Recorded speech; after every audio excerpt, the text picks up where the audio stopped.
मावशी, तुमच्या आयुष्यातला सगळ्यात दुःखाचा क्षण असा कोणता आहे का? आहे ना. सांगा की. दुःखाचं क्षण म्हणजे असं की आईला झटका आला थोडा. हम्म.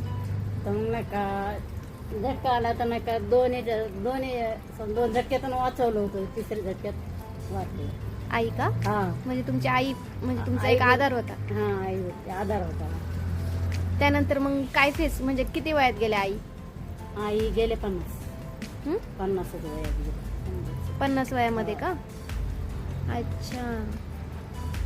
तेव्हा मग तुम्हाला असं तेव्हापासून तुम्हाला असं हे वाटतं का? हा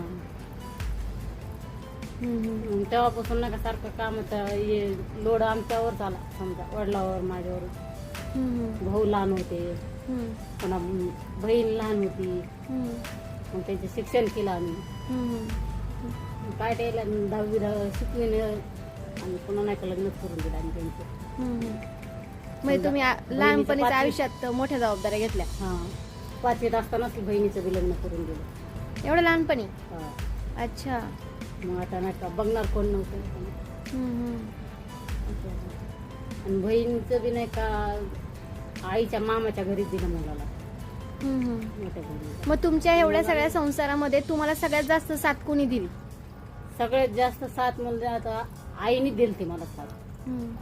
आईच्या नंतर काय मग नाही का बहिणीनेच केलं सगळं, मोठ्या बहिणीने. म्हणजे आईच एक सोबती होती तुमची. वडिलाला नाद होता, हम्म. दारू प्यायचा, मटका खेळायचा, हम्म. असं होतं. पत्ते काहीच उरू देत नव्हते.